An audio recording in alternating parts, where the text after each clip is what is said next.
ఛత్తీస్గఢ్లోని బస్తర్ రేంజ్లో ఎన్కౌంటర్ జరిగింది. కస్తూరి మెట్లకు 15 కిలోమీటర్ల దూరంలో మావోయిస్టులకు పోలీసులకు మధ్య ఎదురుకాల్పులు జరిగాయి. ఈ ఘటనలో 2 మహిళా మావోయిస్టులు మృతి చెందారు. ఈ నెలలోనే పలు ఎన్కౌంటర్లలో 18 మంది మావోయిస్టులు హతమయ్యారని పోలీసులు చెబుతున్నారు.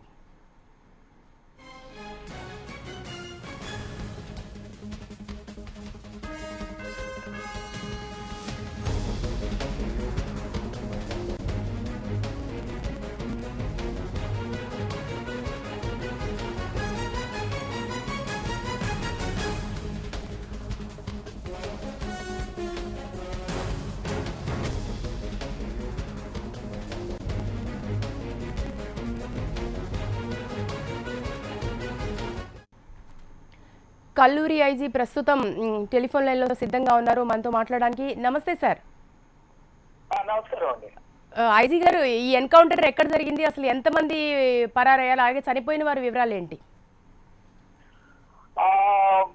మావోయిస్టులు డిసెంబర్ లో 2వ తారీఖు నుండి 8వ తారీఖు దాకా పిఎల్జిఏ సప్తా people's liberation guerrilla army week జరుపుకుంటారనమాట.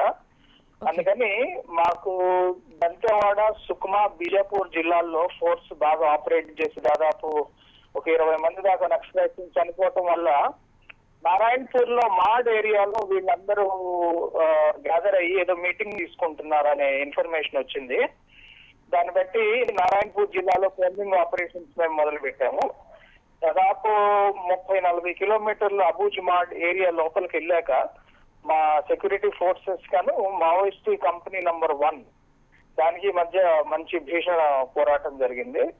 అందులో మేము 2 లేడీ మావోయిస్టుల్ని యూనిఫామ్స్ తో వెపన్స్ తో పాటు పట్టుకున్నాము.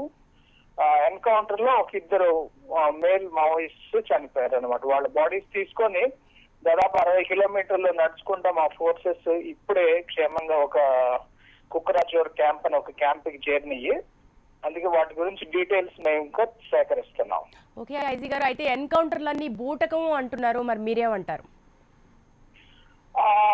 మేము 2 యూనిఫామ్ లో అరెస్ట్ చేసాము. వాళ్ళ పేర్లు వచ్చేసినాయి. వాళ్ళు మాతోనే ఉన్నారనమాట. బూటకం ఎన్కౌంటర్ అయితే ఎన్కౌంటర్ లో మేము అరెస్టులు చేయం కదా. వాళ్ళ యూనిఫామ్ తో వెపన్స్ తో పాటు పట్టుకున్నాము. 2 బాడీస్ రికవర్ అయినాయి. ఈ ఎన్కౌంటర్స్ లో చనిపోయిన దాదాపు అందరి మీద ముందు నుండే రివార్డ్ డిక్లేర్ అయ్యింది. దాని తర్వాత వాళ్ళ స్టేటస్ ఇవన్నీ ఐడెంటిఫై చేశారు. ఇంతకు ముందు ఏంటంటే మాకు కరెక్ట్ గా మావోయిస్టులు ఎవరో విలేజర్స్ ఎవరో అర్థమయ్యేది కాదు. కాకపోతే ఇప్పుడు దాదాపు 550 మంది దాకా సరెండర్డ్ కార్డర్ మా దగ్గర ఉన్నారు. మావోయిస్టుల నుండి పోలీసుల్లో చేరిన వాళ్ళు దాదాపు ఒక 500 మంది పైనే ఉన్నారనమాట. అందుకని మాకు ఐడెంటిఫికేషన్ చాలా ఈజీ అయిపోతా ఉంది. వీళ్ళందరూ నోన్ మావోయిస్ట్స్. అందుకే పోలీసుల్ని డిమోరలైజ్ చేయడానికని తప్పుడు ఆరోపణలు వీళ్ళు చేస్తూ ఉంటారు. కాకపోతే అందులో వాస్తవికత ఏమీ లేదు. థ్యాంక్ యూ ఐజీ గారు మాతో మాట్లాడినందుకు. ప్రతి శాఖ పని